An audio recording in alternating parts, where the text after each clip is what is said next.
Nós estamos aqui na Delegacia de Polícia para um momento muito importante. Hoje, o nosso foco é um tema que precisa ser destacado, que é a violência contra a mulher. Então, para nos ajudar a entender como identificar e principalmente como buscar proteção, nós viemos conversar aqui com a delegada, com a doutora Juliana Paiva. Doutora Juliana, para a gente começar, como que a senhora avalia a situação do Brasil hoje em relação à violência doméstica?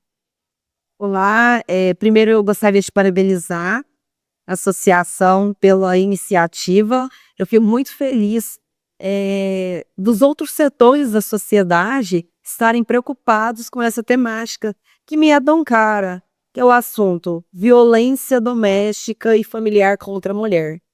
Nós vivenciamos aqui no Brasil um aumento da estatística no tocante à violência contra a mulher. Mas, como eu sempre digo, eu não entendo que seja algo que tenha crescido hoje, tenha crescido nos últimos anos.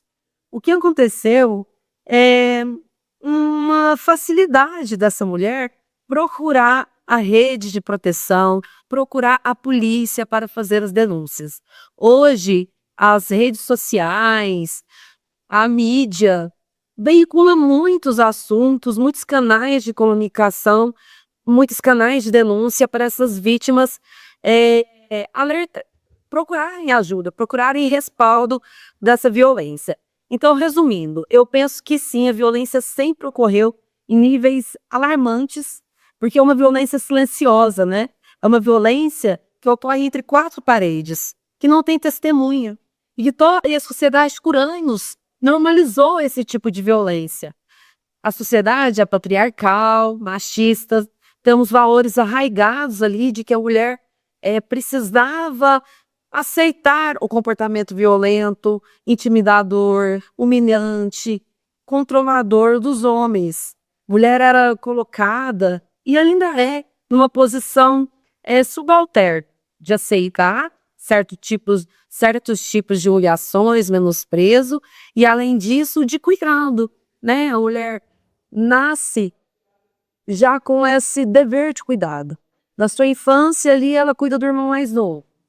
Os brinquedos são próprios ali de casinha, de cozinha, e não é que isso está errado, é só para a gente entender o porquê esse grande aumento dos dados de violência contra a mulher.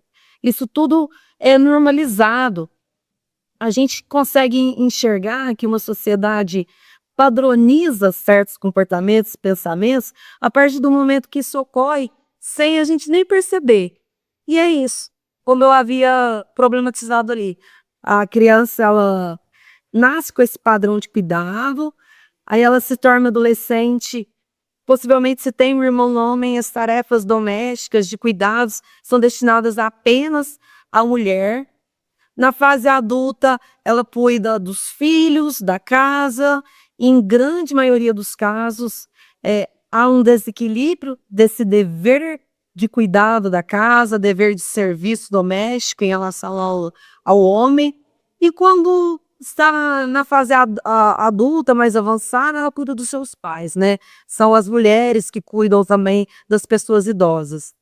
Claro que não é uma regra geral, mas isso tudo aí é um pedacinho de por que a sociedade se encontra dessa maneira. A gente fala de menosprezo à mulher, de machismo, a gente só pensa que os direitos das mulheres foram adquiridos muito recentemente, né? Por exemplo, o direito ao voto, o direito ao trabalho externo, sem que tenha a permissão do marido, porque até pouco tempo atrás o marido tinha que permitir a mulher trabalhar fora, né? E mais uma vez, qual que era o trabalho? Professora. Era o trabalho por excelência das mulheres. Os maridos só permitiam para lecionar. Permitiam essa mulher sair de casa para lecionar. Mais uma profissão relacionada ao cuidado, ao ensino das crianças e adolescentes. Isso tudo constrói um quadro de uma sociedade patriarcal, machista e que usa a violência também para que essa mulher se adeque ao comportamento para manter esse modo de sociedade, né? É isso que acontece. E então não, eu não acho que houve um acréscimo. Não. Antigamente era tudo normalizado. A mulher que levava um soco no rosto, porque, por exemplo, o marido não gostou da refeição, algo que era muito comum, ela não procurava a delegacia. Nas últimas eleições para presidente, nós fomos procurados por uma psicóloga que recebeu um soco no rosto, porque ela discordava do voto do marido. Então, hoje, essa mulher, ela procura a delegacia. Antigamente, aquela mulher que levava um soco na face porque a refeição não estava do agrado do seu marido, não procurava, normalizava essa situação. Eu acredito, né, que devido a essa normalização que tinha antigamente, né, Sim. hoje muitas mulheres elas vivem nesse ciclo sem perceber que estão em um ciclo ali de violência, né, de abuso, né? Como que elas podem ver os sinais, assim, os sinais de início que indicam que elas estão passando por essa situação? Porque a gente sabe que no caso de uma violência física é o final de uma escada, né? A gente sabe que isso pode começar muito antes. Como que ela consegue perceber? Exatamente, é muito bem tratado isso. Tanto que quando a gente estuda a temática de violência contra a mulher, doméstica e familiar, nós falamos ali do ciclo de violência. E realmente é um ciclo. Há uma escalada de atos de violência até chegar na tensão, que pode ser violência física, um feminicídio, por exemplo, atos mais graves. E depois essa mulher se reconcilia, né? E eles vivem ali a lua de mel, que o autor faz as falsas promessas de que não irá mais cometer atos de violência. Essa mulher acredita porque ela também se culpa pelos atos praticados pelo marido, porque a gente vive nessa sociedade, né? A culpa é da mulher, a mulher deveria aceitar, tolerar, e ela retorna esse relacionamento e depois tudo acontece de novo. Então, como muito bem dito por você, trata-se de um ciclo, o ciclo da violência. E nesse caso aí, como a mulher pode perceber que está inserida, né? A Lei Maria da Penha, ela traz 5 formas de violência. A violência física todo mundo conhece, que é essa que nós conseguimos visualizar. Deixa marcas aparentes na mulher. Lesão corporal, vias de fato, empurrão, puxão de cabelo. Mas temos também a violência moral, que são os crimes contra a honra, injúria, calúnia, difamação. Temos ainda a violência psicológica, que são todos aqueles comportamentos que o agressor tenta controlar a vítima. Não deixa, por exemplo, que ela utilize determinadas roupas, persegue em todos os lugares que essa vítima frequenta e diversas maneiras de manipulação, né? A violência psicológica que está muito presente, é um crime recente do Código Penal também, que é a violência psicológica contra a mulher. Temos a violência sexual, que precisa ser falada. As nossas meninas, as nossas adolescentes vivenciam a violência sexual de forma silenciosa. Esse assunto precisa ser tratado pelos genitores, precisa ser tratado também no âmbito das escolas, para que as vítimas percebam que estão vivenciando uma situação de violência, confiem nos genitores, confiem nos professores e reportem isso à Polícia Civil, para que haja a investigação. Então, eu falei 4 violências e temos também a violência patrimonial, né? Que é muito comum o autor, no final de um relacionamento, pega os bens da vítima, quebra o celular. Recentemente eu relatei um inquérito policial na qual o agressor pegou o celular da vítima, esfregou no rosto da vítima e quebrou os dentes dela. Além da violência física, teve a violência patrimonial. Quebrou o celular da vítima, ali como um ato de intimidação mesmo, mostrando que ali é ele que manda, que o celular ele pode controlar com quem ela conversa, o que ela vê, o que ela deixa de ver. Segurar os documentos da vítima, isso é muito comum em vítimas que não têm familiar por perto, que vieram de outros lugares. O autor sabe que reter os seus documentos causará uma série de problemas ali para a vítima. Ela terá dificuldades, por exemplo, de fazer um contrato de aluguel, de conseguir outro emprego, e o autor retém esses documentos. Então aí nós temos essas 5 formas de violência, né? a violência física, a violência psicológica, a violência moral, sexual e patrimonial. Às vezes a gente pensa que a violência é só a física, mas quando o autor começa com aqueles atos controladores de essa roupa você não pode usar, essa não é a maneira que você deve se comportar na frente das pessoas, você não deve dançar dessa maneira, eu não gosto que você tenha certas amizades, eu não gosto que você utilize batom vermelho, para quê? Você vai trabalhar? É preciso usar batom? São pequenos atos ali que o autor dá indícios de que ele sim é tóxico, é abusivo e possivelmente está cometendo algum dos crimes ali que estão inseridas na proteção da Lei Maria da Penha. E o autor começa a progredir porque ele ganha espaço. Como eu digo, né, eu gosto de explicar, fazer aquele contexto inicial da vítima ter problemas de se sentir culpada pelos atos. Nossa, ele ficou com ciúme, mas eu poderia ter evitado, por exemplo, sair com essa roupa. Eu poderia ter evitado colocar um batom. Por que eu não evitei? Porque ela se culpa, né? A mulher, ela pensa que ela é responsável pelo bom comportamento do seu parceiro ou parceira. Lembrando que a violência doméstica e familiar contra a mulher, amparada pela Lei Maria da Penha, tem como vítima a mulher. Pode ser mulher transexual, mas tem que ser mulher.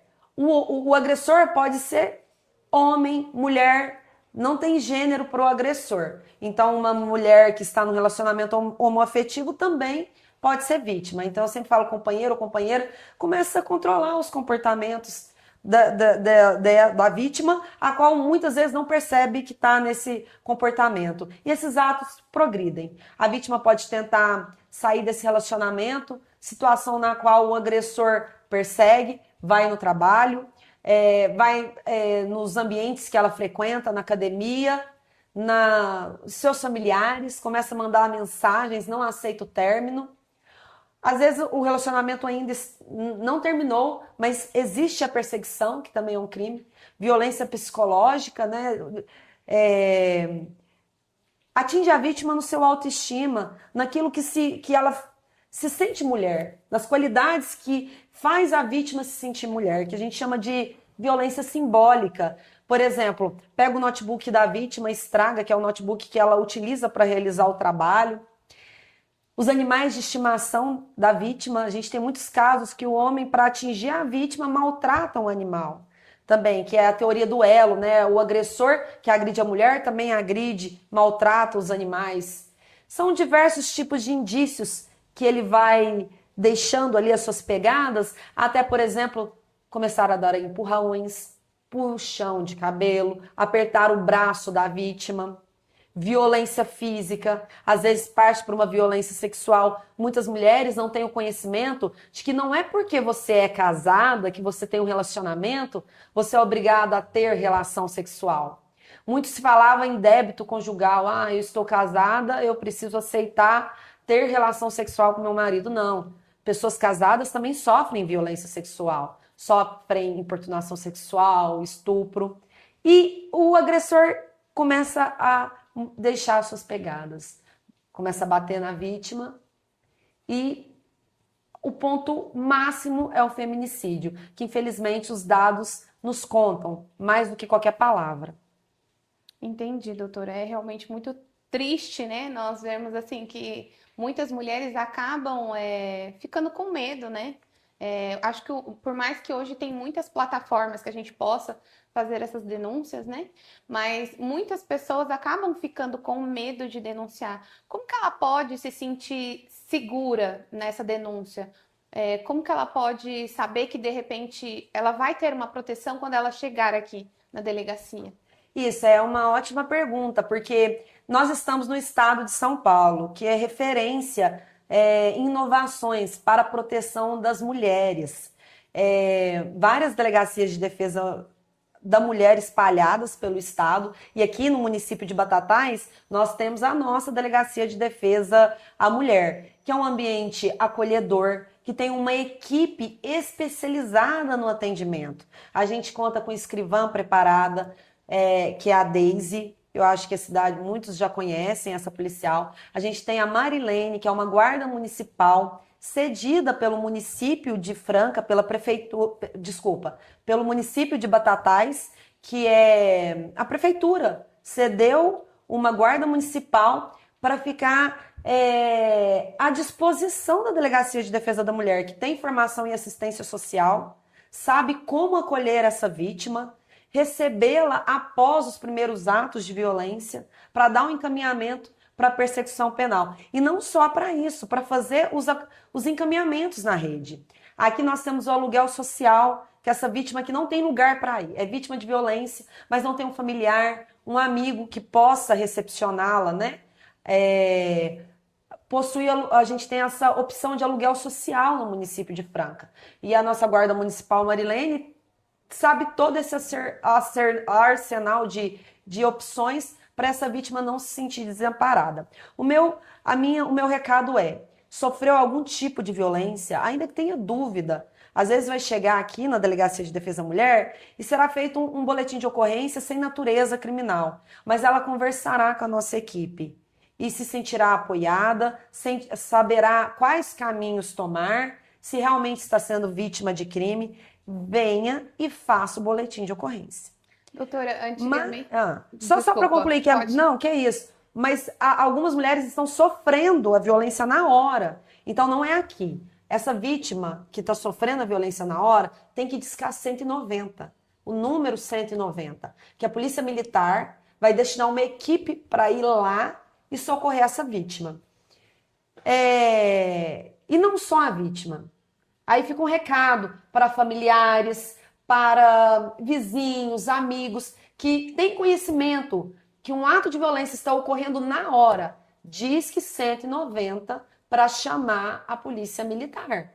Então são os caminhos que essa vítima pode encontrar. Não quero ir na Delegacia de Defesa da Mulher, a violência já ocorreu, não é caso de flagrante para eu discar o número 190. Essa vítima ela pode fazer o boletim na delegacia online de defesa da mulher. É muito simples, só digitar no Google, boletim online, delegacia de defesa da mulher online. Essa vítima já é encaminhada para um link no qual entra na delegacia online de defesa da mulher e faz um boletim pelo próprio celular, dentro de suas casas.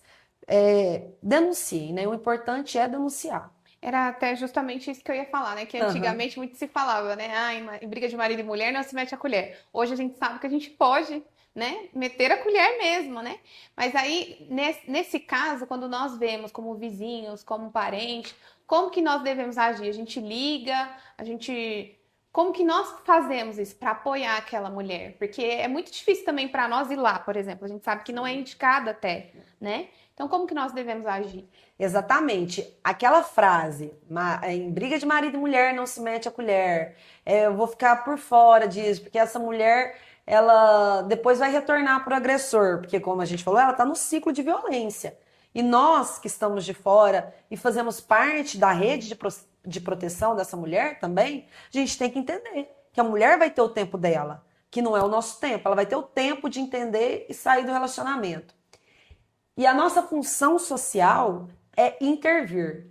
Intervir de que maneira? Se a violência está acontecendo, chame a Polícia Militar. Nunca vá até lá se você não tem condições de ter uma polícia lá para te amparar, para ir junto com a polícia, porque você também pode se tornar uma vítima da violência que está sendo perpetrada. Ligue 190.